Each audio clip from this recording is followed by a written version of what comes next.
పత్రికలు ఇవి ఎలా ఉంటాయంటే మామూలుగా ఇదివరకు నేను చెప్పేవాడిని సాయంత్రం పత్రికలు వచ్చవుతాయి, ఉదయం చదివి ఛానల్స్లో చర్చిస్తాము, ఉదయం రోజంతా మాట్లాడతాము, సాయంత్రానికి మళ్ళీ పత్రికలు వస్తాయి. ఇదొక చక్రం ఇది. ఇలా దీని నుంచి వాళ్ళు, వాళ్ళ నుంచి వీళ్ళు. ఇప్పుడు నేను పత్రికలో నేరుగా రాస్తే నాకు కష్టంగా ఉంటుంది, నా పత్రిక స్టాండర్డ్కు దీనికే నేను అనుకుంటే, నేను ఇదిగో అబ్బాయి లాంటి వాళ్ళని పిలిచి సోషల్ మీడియాలో ముందు చెప్పిస్తాను.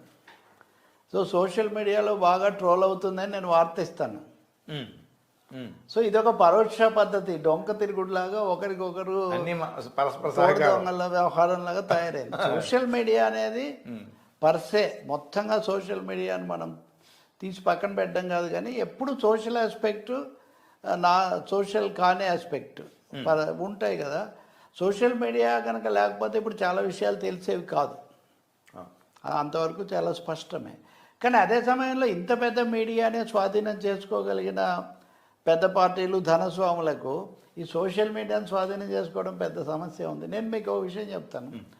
ప్రభుత్వాల్లో, ఏ ప్రభుత్వంలోనే వదిలేయండి, ఈ 10 ఏళ్లలో ప్రభుత్వాల్లో ముఖ్య పాత్ర వహించిన వాళ్ళు చెప్తారు, ఎన్నికలు ఇంకా ఏడాదిలో రాబోతున్నాయి అంటే పెద్ద పెద్ద మీడియా సంస్థలన్నీ ప్రభుత్వాలతో, పాలక పార్టీలతో సంప్రదింపులు మొదలు పెడతాయి.